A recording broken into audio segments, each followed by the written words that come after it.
मेरा नाम चांदनी है। सब लोग कहते हैं कि तुम इतनी खूबसूरत हो कि चांद भी तुम्हारी खूबसूरती के आगे फीका लगता है। मेरे माँ बाप ने शायद इसीलिए मेरा नाम चांदनी रखा था। और सच में मैं बहुत सुंदर थी। जितनी सुंदर थी उतनी ही धन दौलत से भरपूर थी। मेरे पापा शहर के सबसे बड़े बिजनेसमैन थे। पैसे की कोई कमी नहीं थी। इन सारी खूबियों के रहते हुए मेरा घमंडी होना जायज़ है। इतनी ज़्यादा घमंडी थी, इंसान को इंसान नहीं समझती थी। दोस्त भी बस गिने चुने हुए ही थे। किसी को घास नहीं डालती थी।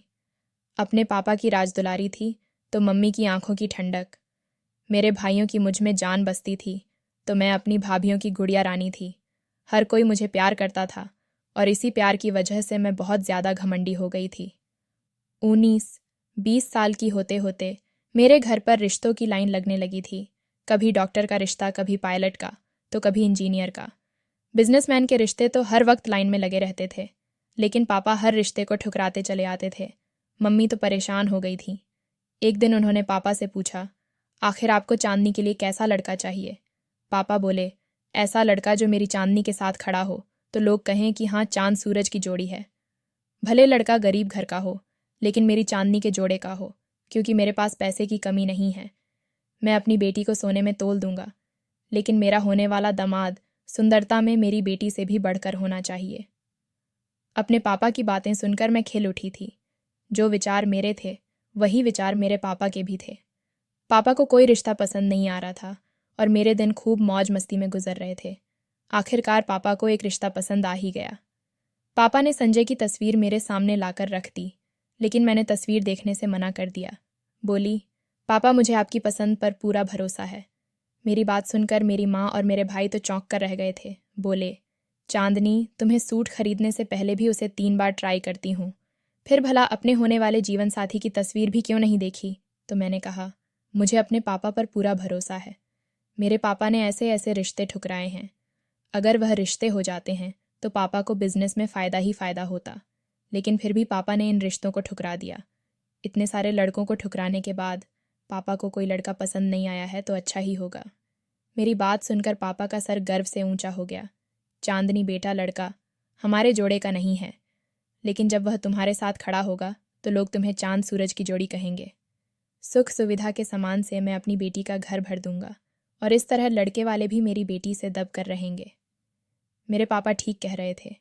अगर मेरे पापा मेरी शादी अपने जैसे किसी अमीर खानदान में कर देते तो वह लोग कहाँ मेरे नखरे उठा पाते। खैर, मेरी शादी की तैयारियां होने लगीं। मेरे पापा ने शादी के लिए खजानों के मुंह खोल दिए थे और मैं एक दिन दुल्हन बनकर संजय के घर आ गई। संजय बहुत ही स्मार्ट लड़का था। शादी में जितने भी देखने वालों ने तारीफ की थी, मुझे अपने पापा की पसंद पर जी भर के प्यार आया। बारात उसी घर में आई थी जो घर मेरे पापा ने मेरे नाम कर दिया था। उसी घर को हमारे रहने के लिए सेट कर दिया गया था। मैं सुहाग की सेज पर बैठी संजय का इंतज़ार कर रही थी।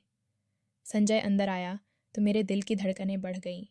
वह मेरे करीब बैठ गया, कुछ देर मुझे देखता रहा और बोला, चांदनी, मैं तुम्हें पाकर बहुत खुश हूँ। फिर उसने मेरा घूंघट उलट दिया। उसने मेरा घूंघट हटाया ही था कि तभी उसके चेहरे के एक्सप्रेशन बदलने लगे।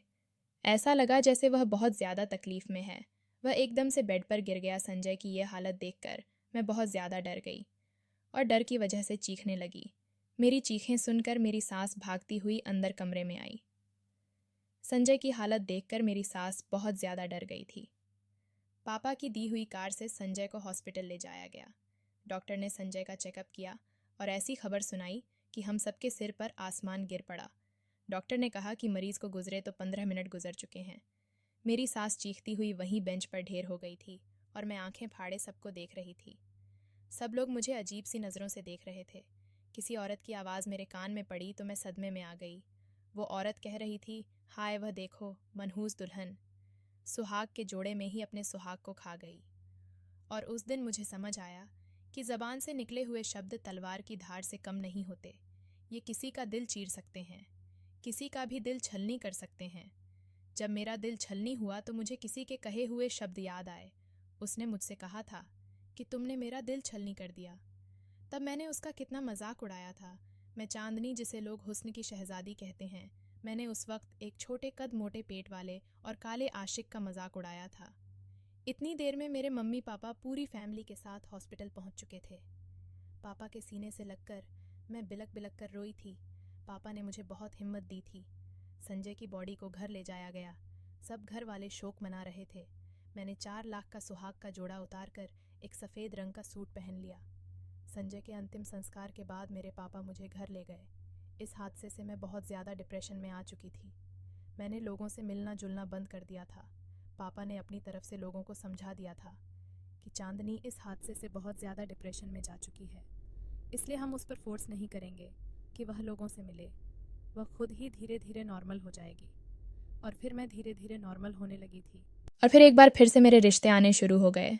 शायद मेरी खूबसूरती की वजह से या फिर पापा के पैसे की वजह से रिश्तों की फिर से लाइन लगने लगी थी। लेकिन पापा को इस बार फिर से लड़का पसंद नहीं आ रहा था। एक बार पापा बड़े चहकते हुए मेरे पास आए, कहने लगे, चांदनी बेटा, आज मैं बहुत खुश हूँ। तुम्हारी सास दुर्गा जी आई थी। वो फिर से तुम्हें अपनी बहू बनाना चाहती हैं। उनके 4 बेटे हैं। वह अपने दूसरे नंबर के बेटे के साथ तुम्हारी शादी करना चाहती हैं। अतुल भी अपने भाई संजय की तरह बहुत हैंडसम लड़का है, पढ़ा लिखा है। हमें और क्या चाहिए? बताओ चांदनी, तुम्हारी क्या राय है? मैंने कहा, पापा, जो आप सही समझे वह करें। मुझे आपके फैसले पर पूरा भरोसा है। पापा मेरे सर पर हाथ फेर कर चले गए और फिर 2-3 दिन में ही बहुत ही सादगी के साथ अतुल से मेरी शादी हो गई। शादी में मैंने अतुल को देखा। बहुत ही खूबसूरत स्मार्ट लड़का था। अतुल को लेकर मैं फिर से सपने सजाने लगी और एक बार फिर से मैं विदा होकर उसी घर में आ गई जहाँ पहले आई थी। उसी कमरे में बैठी मैं सुहाग की सेज पर अतुल का इंतज़ार कर रही थी। थोड़ी ही देर में अतुल कमरे में आया और मेरे सामने बैठ गया। मेरे दिल की धड़कन बढ़ चुकी थी। तभी अतुल ने मेरा घूंघट हटा दिया और कुछ देर तक मुझे देखता रहा। फिर अचानक चीख मारकर पीछे की तरफ लुढ़क गया। अतुल को इस तरह लुढ़कते देखकर मेरी चीख निकल गई। मेरी सास जल्दी से कमरे में आई और अतुल की यह हालत देखकर अपनी छाती पीटने लगी। अतुल को हॉस्पिटल लेकर भागे। डॉक्टर ने हम लोगों से दुआ करने के लिए कहा। डॉक्टर ने कहा कि मरीज़ की हालत बहुत ख़राब है। मैंने पहली बार भगवान से कुछ मांगा। इससे पहले तो मुझे भगवान से कुछ मांगने की ज़रूरत ही नहीं पड़ी थी। हर चीज़ बिना मांगे मिल जाती थी। मैंने रो रो कर अतुल की ज़िंदगी की भीख मांगी थी भगवान से। आधे घंटे के बाद डॉक्टर कमरे से बाहर आया तो मैं सबसे पहले भागती हुई डॉक्टर के पास गई और बहुत ही उम्मीद भरी नज़रों से डॉक्टर को देखने लगी। लेकिन डॉक्टर ने ना में सिर हिला दिया। डॉक्टर ने कहा, हम मरीज़ को बचा नहीं सके। इतना सुनते ही मैं एक तरफ को लुढ़क गई। मेरी सास की चीखों से पूरा हॉस्पिटल गूंज रहा था। थोड़ी देर बाद हम अतुल की बॉडी को भी घर ले आए। सब लोगों की ज़ुबान पर एक ही शब्द था, इस मनहूस दुल्हन ने एक और की जान ले ली। लोगों की बातों और नज़रों से मुझे खौफ आने लगा। जैसे ही अतुल की अर्थी उठी, मैं अपनी मम्मी से लिपट गई और रोते हुए बोली, मम्मी, मुझे यहाँ से ले चले, नहीं तो मैं पागल हो जाऊंगी। मैं एक बार फिर से अपने मायके आ गई, लेकिन अब की चांदनी बिल्कुल बदल चुकी थी और चांदनी के साथ साथ चांदनी के घर वाले भी बदल चुके थे। इस बार भाइयों की आंखों में मुझे देखकर चमक नहीं आई थी। भाभी अपने बच्चों को मेरे पास नहीं आने देती थी। एक बार मेरे भतीजे ने मुझसे कहा, बुआ, क्या आप मनहूस हैं? मेरी मम्मी कहती हैं कि मैं आपके पास न जाया करूं। आपकी मनहूसियत मुझे भी लग जाएगी। मेरी आंखों में आंसू आ गए। मैंने हाँ में सर हिला दिया। कहा, हाँ बच्चे, मैं मनहूस हूँ। तुम मेरे पास मत आया करो। जो भी मेरे पास आता है वह तबाह हो जाता है और मैं नहीं चाहती कि मेरी मनहूसियत मेरे घर वालों को लगे। मैं अपने कमरे में बंद हो गई। ज़्यादातर समय कमरे में ही बीतता था, ना कि बराबर कमरे के बाहर निकलती थी। आज से 3 साल पहले हुआ हादसा मुझे याद आ गया। उस दिन मैं अपने दोस्तों के साथ एक पार्क में टहलने गई थी। मेरी आदत थी, रोज़ शाम को मैं अपने दोस्तों के साथ पार्क में ज़रूर जाती थी। एक दिन एक सांवला सा लड़का मेरे पास आ गया। सांवला सा रंग था, निकली हुई तोंद और बहुत ही छोटे कद का लड़का था। मेरे पास आया और मुस्कुराते हुए कहने लगा, चांदनी जी, मेरा नाम सूरज है। मैं रोज़ आपको यहाँ देखता हूँ और मुझे आपसे मोहब्बत हो गई है। इतनी मोहब्बत कि अगर आप मुझे ना मिली तो मैं मर जाऊँगा। प्लीज़ मेरी मोहब्बत को स्वीकार कर ले। मैं जल्द ही आपके घर रिश्ता लेकर आऊँगा। उस लड़के की बात सुनकर मैं और मेरे सहेलियाँ हंसने लगे थे। मैंने उस लड़के से कहा, अपनी शक्ल देखी है कभी आईने में? शायद नहीं देखी है, तभी तुम्हारी ये बात कहने की हिम्मत हुई है। खुद को देखो। मैं तो कभी तुम्हें अपने घर का चपरासी भी नहीं बनाऊं और तुम मेरे जीवन साथी बनने की सोच रहे हो। तुम्हारी शक्ल देखकर ही मुझे उल्टी करने का मन कर रहा है और तुम सोच रहे हो कि मैं तुमसे शादी कर लूँ। मैं तो तुम्हें देखकर ही सोच रही हूँ कि रात ज़्यादा काली है या फिर तुम। इतना कहते ही मैं फिर से ज़ोर ज़ोर से हंसने लगी थी। मेरी सहेलियाँ भी हंस रही थीं। हम लोगों के हंसने से उसकी आंखों में आंसू आ गए थे। आंखों में आंसू भरे हुए बोला, तुम्हारी बातों ने मेरा दिल छलनी कर दिया है। मैं इसी छलनी दिल से तुम्हें श्राप देता हूँ कि तुम कभी जीवन में सुखी नहीं रहोगी। तुम अपनों के होते हुए भी इस दुनिया में अकेली रहोगी। तुम हर जगह से धुतकारी जाओगी। तब तुम यह सोचने पर मजबूर हो जाओगी कि रात ज़्यादा काली है या फिर तुम्हारा नसीब। सूरज मुझे श्राप देकर जा चुका था और मैं वहीं जमी खड़ी रह गई थी। एक पल के लिए तो सूरज का श्राप सुनकर मैं भी कांप गई थी, लेकिन फिर मेरी सहेलियों ने मुझे समझाया तो खुद को थोड़ा नॉर्मल किया। मैंने अपने दिल को समझाया, ये श्राप वगैरह कुछ नहीं होते। उस पल मुझे नहीं लगा था कि सूरज का श्राप मुझे लग सकता है। लगभग 1 हफ्ते के बाद मैं उसी पार्क में टहल रही थी जब एक बच्चा रोता हुआ मेरे पास आया था। चांदनी दीदी, मैं सूरज भैया के पड़ोस में रहता हूँ। सूरज भैया हमें छोड़कर चले गए। उनकी माँ का रो रो कर बुरा हाल है। उस दिन जब आप लोगों ने उनका मजाक उड़ाया था तो उन्होंने मुझसे कहा था कि अगर मुझे कुछ हो जाए तो इस लड़की को आकर ज़रूर बताना। मैं इस दुनिया से जाऊंगा तो इस लड़की की वजह से जाऊंगा। चांदनी दीदी, मैंने सूरज भैया की बात को मजाक समझा था, लेकिन आज ही मुझे खबर मिली कि सूरज भैया हम सबको रोता हुआ छोड़कर जा चुके हैं। उस लड़के की बात सुनकर मैं अंदर ही अंदर कांप गई थी। फिर मेरी सहेलियों ने समझाया, चांदनी ऐसा नहीं होता, कोई किसी के पीछे नहीं मरता। ज़रूर उस लड़के को कोई और बात परेशान कर रही होगी, इसीलिए उसने यह कदम उठाया होगा। इस बात का जिम्मेदार खुद को मत ठहराओ। लेकिन मैं 2 दिन तक डिस्टर्ब रही थी। मैं बार बार यही सोचती, काश मैं सूरज को उस दिन प्यार से समझा देती, उसका इस तरह मजाक नहीं उड़ाती।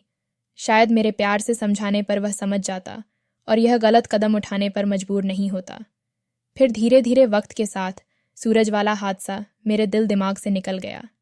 आज 3 साल बाद मुझे सूरज के कहे हुए शब्द याद आ रहे थे। मैं दावे से कह सकती हूँ कि सूरज का श्राप मुझे लग चुका है। आज मैं अपनों के होते हुए भी अकेली हूँ। मैं हर तरफ से धुतकारी गई हूँ। आज वाकई मेरी किस्मत काली भयानक रात से भी काली हो चुकी थी। मैं अपने हाथों में मुंह छुपाकर रोने लगी। पापा मेरे पास आए, बोले, बेटी चांदनी, दुर्गा बहन अपने तीसरे बेटे के लिए तुम्हारा हाथ मांग रही हैं। पापा की बात सुनकर मैं हैरान रह गई। मैं ज़ोर ज़ोर से ना मैं सिर हिलाने लगी। मैंने कहा, पापा, अब मैं शादी का नाम भी नहीं लेना चाहती। शादी करना तो दूर की बात है। मेरी बात सुनकर पापा की आंखों में आंसू आ गए। पापा की आंखों में आंसू देखकर मैं भी रो पड़ी। पापा बोले, चांदनी, हालात हमारे कंट्रोल में होते तो मैं कभी भी ऐसा नहीं होने देता। मैं तुम्हारे दर्द को महसूस कर रहा हूँ, लेकिन चांदनी, मैं मजबूर हूँ। मैं क्या करूँ? तुम्हारी भाभी अब अपने पति से जिद कर रही है। वह चाहती हैं कि वह इस घर को छोड़कर अलग हो जाए। उनका कहना है कि तुम मनहूस हो। ना जाने अपनी बेटियां होते हुए भी उन्हें मेरी बेटी को मनहूस कहते हुए डर क्यों नहीं लगता। तुम्हारी भाभियों का मानना है कि तुम जैसे अपने पति को खा गई हो, वैसे ही उनके पति को भी खा जाओगी। तुम्हारी भाभी जो भी बात कर रही है बहुत ज़्यादा गलत कर रही है, लेकिन मैं उन्हें यह सब कहने से रोक नहीं सकता। चांदनी, अगर वह मेरे बेटों को मुझसे छीन कर ले गई तो मैं जी नहीं पाऊंगा। मैंने पापा की बातें सुनी और अंदाज़ा लगाया कि हर इंसान मजबूर है। मेरा बाप अपने बेटों की मोहब्बत में अंधा होकर यह नहीं सोच पा रहा है। यह सब सोचकर मैं अपने पापा को कहा, आप अपने बेटों के साथ खुश रहें। एक बार फिर से मैं विदा होकर चली गई तो अपनी सास के तीसरे बेटे को भी खा जाऊंगी। पापा के कहने पर मैंने तीसरी शादी के लिए हाँ कर दिया। मेरी बड़ी भाभी हंसकर बोली थी, चांदनी, तुम्हारे सास बहुत ही लालची औरत है। उसे अपने बेटों की जान की परवाह नहीं है। उसे तो परवाह है तुम्हारे बाप के द्वारा दिए गए पैसे की, जेवर की। बेटे की मौत के बाद तुम्हारे पापा और भी ज़्यादा बढ़ा चढ़ा कर देते हैं। भाभी की बात सुनकर मैं चुप हो गई। तीसरी शादी मैंने बहुत डरते डरते की और शादी की पहली रात में वही हुआ जो मैं पहले से जानती थी। मैं तीसरी बार भी विधवा हो गई थी। इस बार मेरे पापा मेरे पति के अंतिम संस्कार के बाद मुझसे नज़रें चुरा कर चले गए थे। मुझे अपने साथ अपने घर नहीं लेकर गए थे। मैं उसी घर में रह गई थी। हर वक्त मैं अपने कमरे में पड़ी रहती थी। कुछ भी अच्छा नहीं लगता था। सूरज का श्राप हर वक्त मेरे आसपास मंडराता हुआ महसूस होता। मेरी सास तो मुझसे बात ही नहीं करती थी। मुझे खाना देना तो दूर की बात थी, जब भूख से बहुत ज़्यादा तड़पने लगती तो किचन में जाकर देखती थी, जो भी बचा कुचा मिलता उसे खा लेती थी। इस वक्त भी मैं भूख से बेचैन हो रही थी। किचन का चक्कर लगाकर देख चुकी थी, किचन में कुछ भी नहीं था कि तभी किसी ने दरवाज़ा खोला।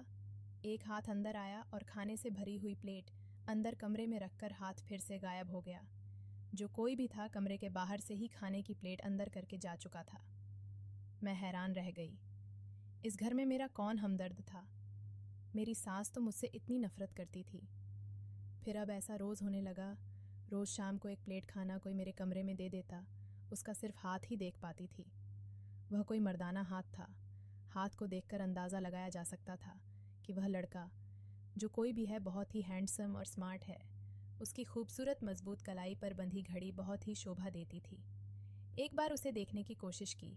जैसे ही उसने खाना अंदर रखा, मैं जल्दी से कमरा खोलकर बाहर आई, लेकिन तब तक वो गायब हो गया था। फिर मैंने उसे देखने की कोशिश ही छोड़ दी। बस बेड पर बैठी देखती रहती कि वह खाने की प्लेट अंदर कर देता है और आराम से गेट को दोबारा बंद करके चला जाता है। ऐसे ही 5 महीने गुजर गए थे। एक दिन मेरी सास मेरे पास आकर बैठ गई और बोली, चांदनी, मैं तुम्हारे पापा से अपने चौथे बेटे के लिए तुम्हारा रिश्ता मांग चुकी हूँ। उन्होंने इजाज़त दे दी है। परसों तुम्हारी मेरे सबसे छोटे बेटे के साथ शादी है। अपनी सास की बात सुनकर मैंने अपनी सास के आगे हाथ जोड़ दिए। बस करें, आप कैसी माँ हैं? मुझे तो लगता है कि ये बेटे आपके सगे बेटे नहीं हैं, वरना कोई भी माँ अपने बेटे की मौत को यूं दावत नहीं देगी। आखिर ऐसी कौन सी चीज़ है जो आपको अपने जवान बेटे की कुर्बानी देने के लिए मजबूर करती है? ये पैसा, दौलत, गाड़ी, ये बंगला ठीक है, मैं सुबह ही वकील को बुलाकर ये सब कुछ आपके नाम कर दूंगी, मगर अपने बेटे की जान मुझसे बचा ले। मुझे तो किसी का श्राप लगा है। मेरा सुहाग कभी भी सलामत नहीं रहेगा।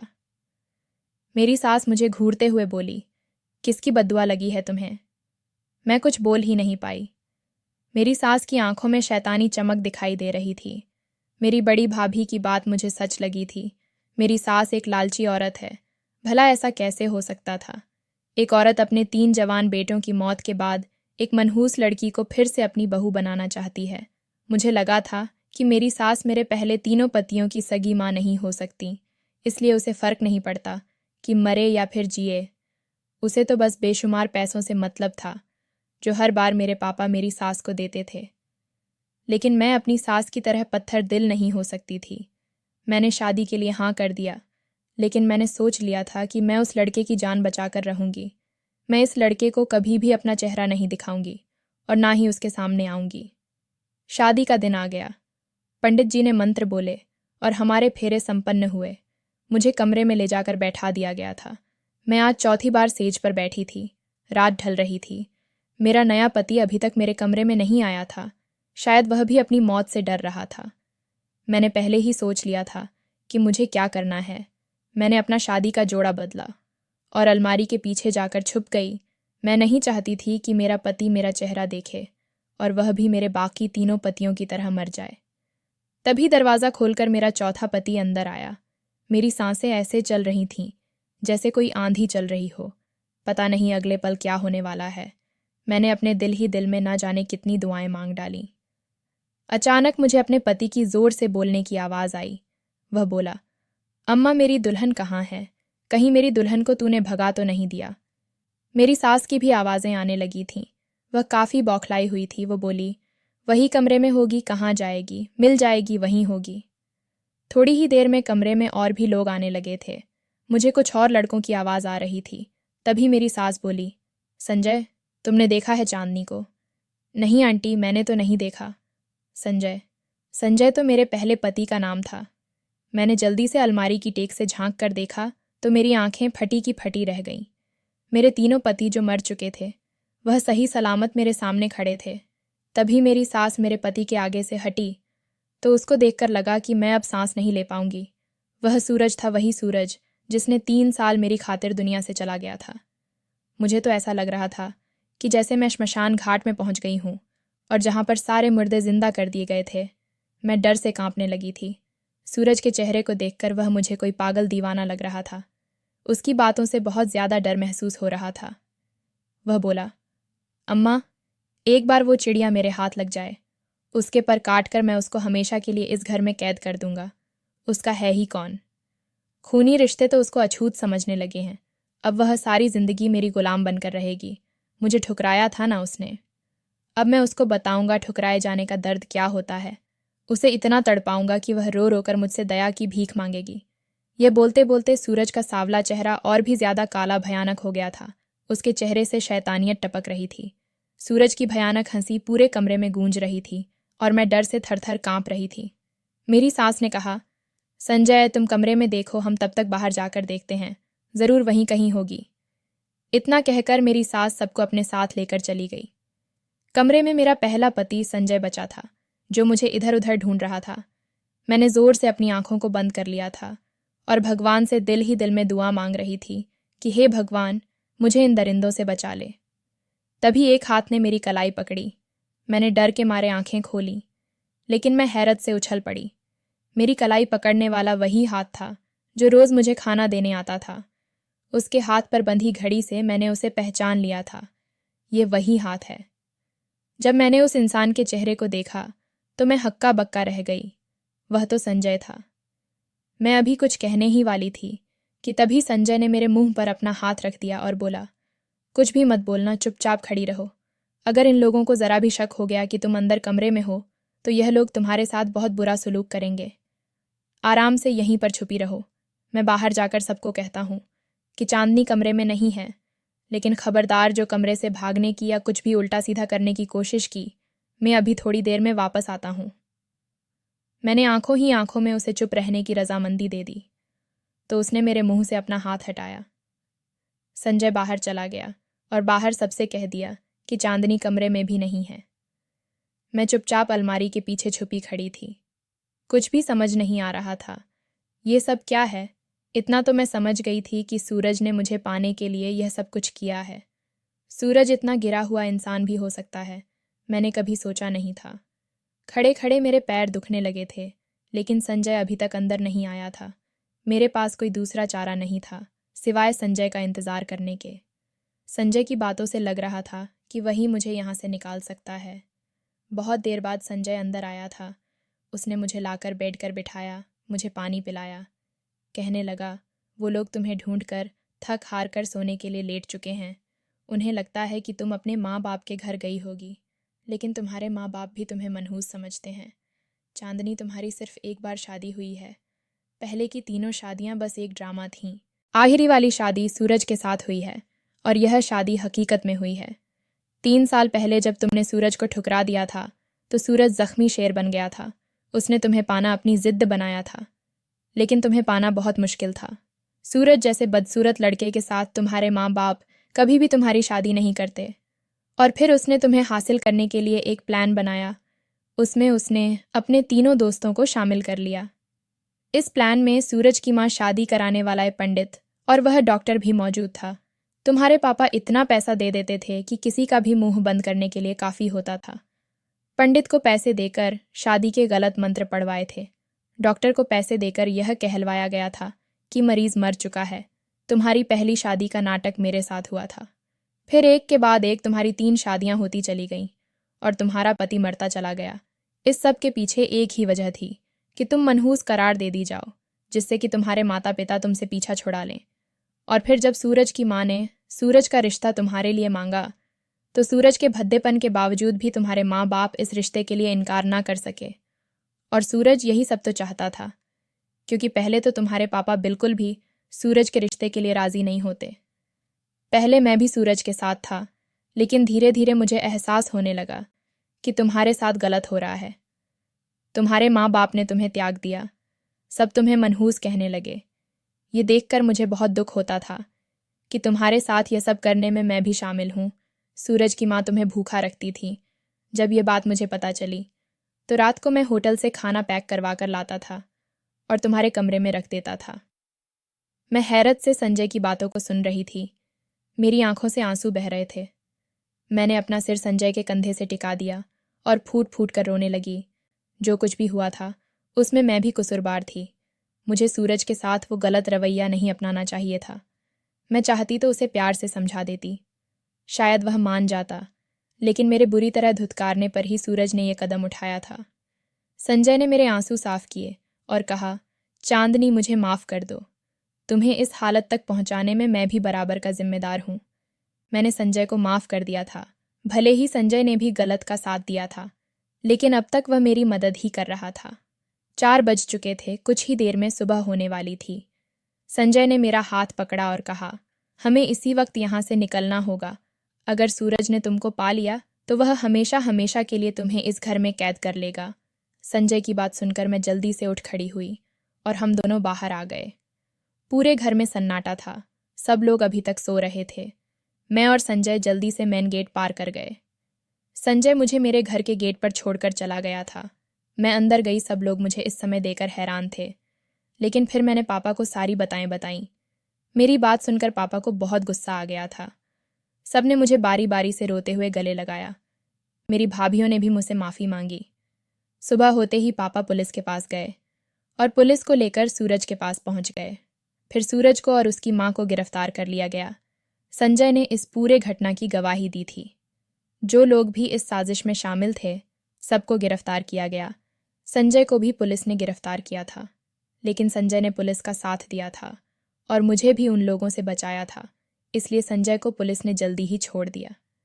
मेरे पापा ने सूरज से मुझे तलाक दिलवा दी थी। अब मैं अपने माँ बाप के घर में हूँ। सब लोग मुझसे पहले की तरह ही प्यार करते हैं, लेकिन मेरे अंदर एक बहुत बड़ा बदलाव आ गया है। मैं अब बहुत खामोश रहती हूँ, बहुत कम बोलती हूँ। इस घटना को 1 महीना बीत गया कि मेरे पापा मेरे पास आए और कहने लगे, चांदनी बेटा, तुम्हारे लिए एक रिश्ता है। मैं गुस्से से फट पड़ी थी। नहीं करनी मुझे शादी। विश्वास उठ गया है मेरा शादी के नाम से। मेरी बात सुनकर मेरे पापा मेरे सामने हाथ जोड़कर बैठ गए। चांदनी, हम सब शर्मिंदा हैं। तेरी इस हालत के कहीं ना कहीं हम भी जिम्मेदार हैं, लेकिन जो हमने गलती की है उसे सुधारने का एक मौका दे दो। लड़के की माँ रिश्ता लेकर आई थी। लड़का पढ़ा लिखा और समझदार है। लड़के की माँ का कहना है कि मेरा बेटा सबसे पहले आपकी बेटी से मिलना चाहता है, उसके बाद ही इस रिश्ते को आगे बढ़ाना चाहता है। चांदनी, अब तक हमने लड़के को नहीं देखा है। अगर तेरी हाँ है तभी मैं उस लड़के से तुम्हें मिलाऊंगा। पापा के जुड़े हुए हाथ और आंखों में आंसू देखकर मैंने हथियार डाल दिए। अगले ही दिन लड़का मुझसे मिलने आ चुका था। मैं अपने कमरे में थी जब वह दरवाज़ा खोलकर वो अंदर कमरे में आ गया, लेकिन उस लड़के को देखते ही मुझे अपनी आंखों पर विश्वास नहीं आया। वह लड़का तो संजय था। संजय, तुम वो लड़के हो जो मुझसे शादी करना चाहते हो? हाँ चांदनी, मैं तुमसे शादी करना चाहता हूँ। प्यार कर बैठा हूँ तुमसे। अब तुम्हारे बगैर जीने से भी डर लगता है, लेकिन एक बार मैं तुम्हारी सहमति लेना चाहता हूँ। तुम्हारी हाँ के बिना मैं यह शादी नहीं करूँगा। हमेशा के लिए तुम्हारा प्यार अपने सीने में दफन कर लूँगा। बोलो चांदनी, क्या तुम मुझसे शादी करने के लिए तैयार हो? संजय की बात सुनकर मेरी आंखों में आंसू आ गए। अब तक संजय ने जितना मेरा साथ दिया था, उससे यह तो साफ जाहिर था कि संजय एक अच्छा इंसान है। मैंने अपनी आंखों में आए आंसू साफ किए और खुशी खुशी हाँ में सिर हिला दिया। मेरी हाँ सुनते ही संजय खुशी से पागल हो गया और अचानक उसने मुझे कसकर अपने सीने से लगा लिया। संजय के चौड़े सीने से लगकर मुझे जो सुकून मिला, उस सुकून के लिए तो मैं कब से तरस रही थी। जी चाहा कि समय रुक जाए और मैं संजय के सीने से लगी खड़ी रहूं। मेरी जिंदगी से गम के बादल छट गए थे और बस अब खुशियों की धूप चमक रही थी। दोस्तों, वीडियो कैसा लगा कमेंट करके ज़रूर बताना। वीडियो को लाइक और चैनल सब्सक्राइब कर देना।